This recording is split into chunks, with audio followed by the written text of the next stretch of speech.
Go ahead and get started then. Hello. Welcome to the CEF Digital Creative Center. We're so excited to give you a testimonial tour today. And we're just going to walk around and meet people. And I am Lydia Kaiser, Corporate Communications. And with me here is Katie Hiles at Troost, just got married. And she's Digital Communications.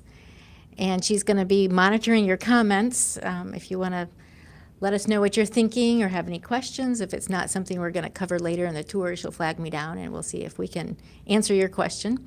And then behind the camera, we have Emily Heflin, who's also Digital Communications. Hello, everyone. Thanks, Emily.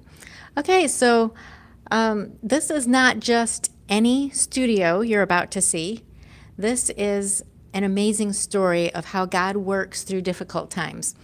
Now, over the last couple years, the whole world and each of us individually have gone through a difficult time. But God has been working, doing amazing things in spite of it, and working things out for good like only He can. And so that's part of this really cool story. And I'm going to start the story back in 2019, where CEF is reaching 25.5 million children a year with face-to-face ministry, and then came the pandemic. And wow, we had to pivot really fast to start producing Good News Clubs online and on video.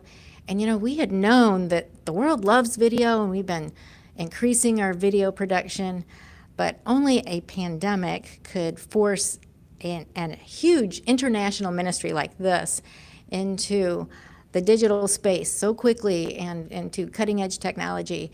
And so we just really praise God for what He has done. And so we'll start the tour now and we'll meet a few people. Normally, when you first walk in here, the first face you would see is Zoe. However, Yeah, Zoe's not here because she's actually in Florida right now, helping with the Christian Youth in Action. But Zoe will tell you she's the creative services assistant, and she does a little bit of everything. She's always busy scheduling things out with her team, working with the talent, and just helping out with the editing process and doing just a little bit of everything here. Kind of a catch-all for whatever the creative services team needs. okay, thank you, Katie. All right, we're going to move into the collaborative work area and just get a glimpse of that before we start touring the studios in different areas. So, as part of the story, I want to tell you that God gave our leaders just a huge vision. And as everyone stepped into that and started obeying God's leading, wow, He just really provided. And so this 10,000 square foot space that you're about to see, it was totally remodeled in under 8 months in spite of supply chain shortages and labor shortages. It just all came together wonderfully. So this collaborative workspace is just a really cool place for people to have a variety of seating and the ability to be more creative. We have a lot of creative people in here, and we want them to have the area in which to collaborate on projects and use the big whiteboards and fellowship, and it's just really a blessing to have this space. Okay, so now we're going to see the studios. And as we walk that way, I'll just tell you that the first phase of this project was upgrading our networks and all of our equipment so that we could handle some really heavy-duty processing. So we're passing some storage rooms, women's and men's dressing rooms, and we're entering the green room. This is a fun place because the closets have lots of costuming and shoes and makeup, and it's just a great place for people to get ready to be in front of the camera. Okay, so now we're going to go into Studio 2. It's actually the smaller of the two large new studios. And we are going to head to the back corner so that you can kind of get a good view of the whole room here. And as you can see, we've got a really tall green screen back there. Katie, you have a little experience with this. Tell us why that green screen is so tall. Yes, so in the old studio space, the green screen was a lot lower. So whenever they had talent come in to film like a music video or something, they had to tell them not to raise their hands all the way up. Even someone short like me, I'm only 5'1". So now with this new space, with it being a lot taller, the talent aren't confined to any rules like that. They're able to move and jump around and do whatever they need to do for the videos. So it's really great. That's wonderful. So behind me here, oh, I've changed it since I was in here a few minutes ago. There was just some audio screening set up. They were probably doing some audio for one of the podcasts, Good News Radio or Teach Kids.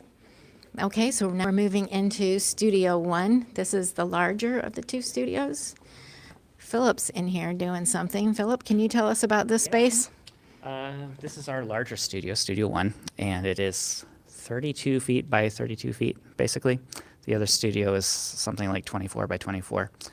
And we have a 3-wall green screen system in here, which means that we can shoot multi-camera stuff, and no matter which way the camera is facing, there's going to be a green wall behind somebody. So that opens up a lot of options for us.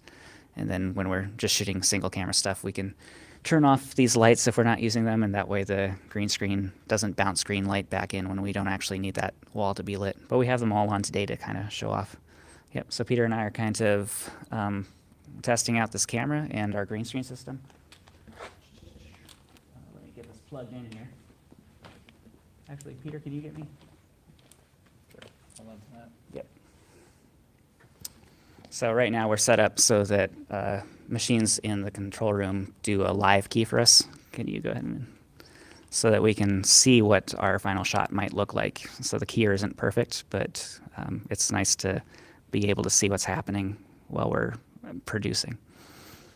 That's really cool. Yep. So tell me, what are some of the productions you'll be doing in here? We're going to do lots of interviews and promotional stuff like we always do. But we're experimenting with ways to film kids in here for some of our kids' videos, and then we put them through a process that makes it look like they're a moving painting or an animation. Yeah. So we're still in the testing stages of that, but it could be a pretty fun way to work because it's hard. Like, you can animate a fake kid and you can make them charming, and we have some really talented animators here, but sometimes kids just do stuff that surprises you when you get them out in front of a camera. And we shot one of those already a few weeks ago, and it was fun to see what the kids did. Yep.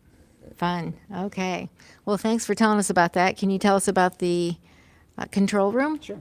We'll work our way into there.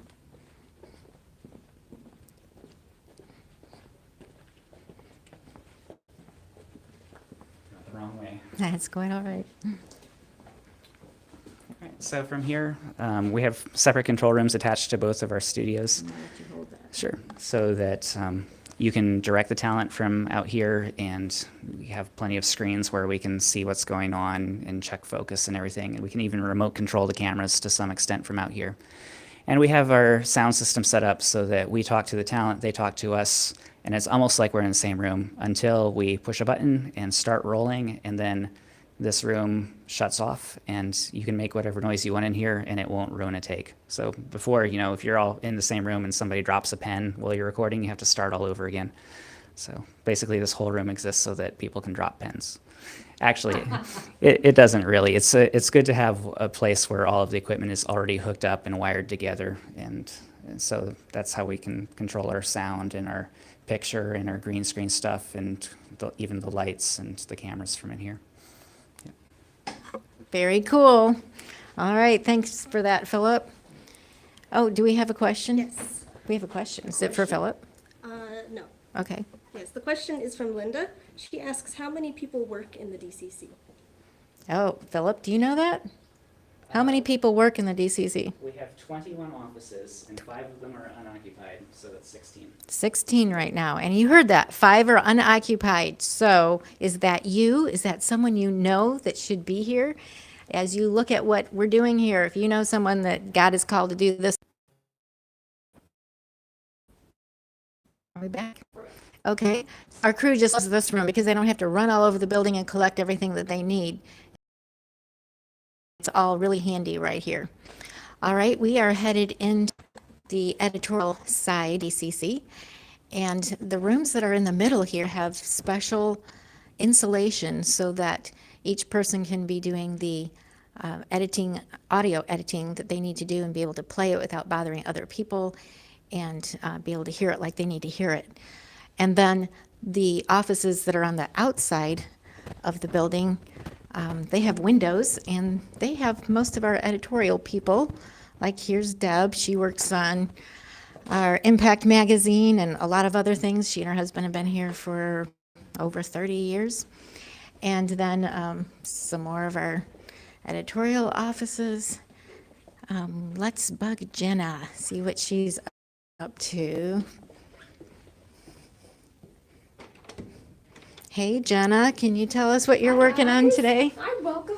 So, yeah, I'm Jenna. I'm one of the staff writers here in the DCC. Our responsibility, in addition to working with our curriculum, is to help produce some of the An animated video.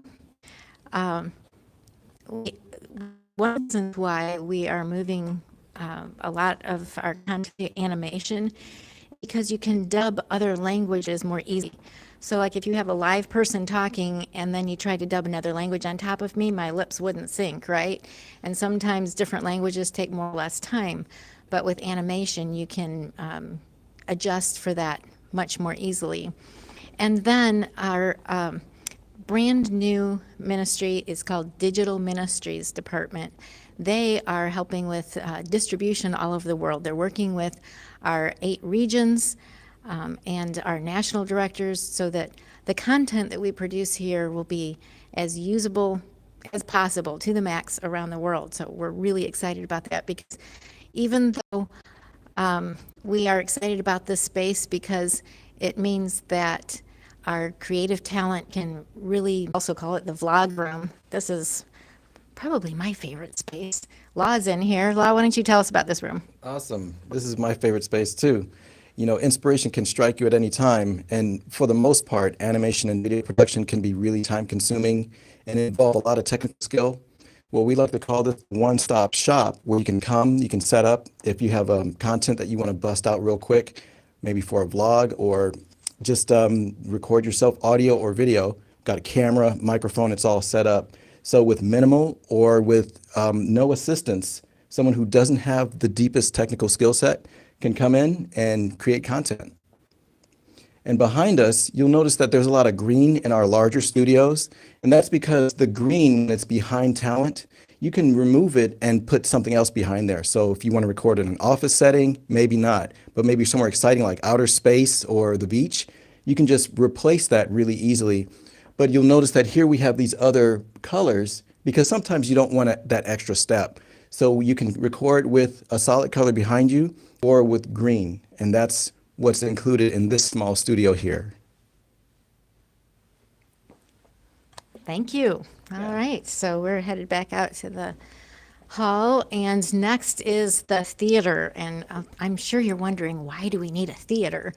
Well, it's because when projects are being worked on, there's certain stages at which you need to bring in the people who have requested a project so they can see how it's going and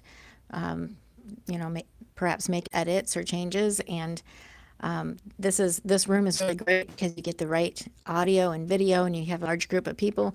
We used to use our conference rooms for this, and now our conference rooms can actually be used for, conferences.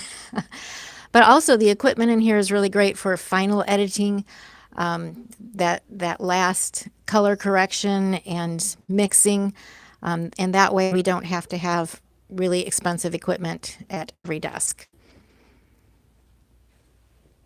Okay, so we will head back out to the collaborative work area. Any other comments or questions there, Katie? We have one question asking, where is this content available? Where is this content available? Okay, well, the main place that we'll be posting new content is on our new Unite platform. It's a safe and free platform for kids, and you go to unite.cefonline.com. Is that right? Okay, I'm a little nervous, I guess. So yeah, if you haven't subscribed, you should do that, because then you can get notifications and when new content is up. And that's a really great platform for kids. I mean, they can watch it and take off where they left off. You can download stuff so they can watch it in the car or other places. But yeah, that's the main place where we'll be putting our content. And like I was saying earlier, it'll be all over the world before long. So as we start to wrap up this little tour, I just want to thank God for how He's had His hand in every aspect of this project from the beginning to the end. It's been really evident, so it's been really exciting. And so I hope it's been an encouragement for you, because I know that the last couple of years has been difficult. We're all, still transitioning into this new world as a result of all that happened. And you can know that God is with you. He's working things out as we align ourselves with His purposes. And so I just hope that you've enjoyed our tour and that you'll pray with us that this content will go out to help us to reach every child in every nation every day. Thanks for joining us.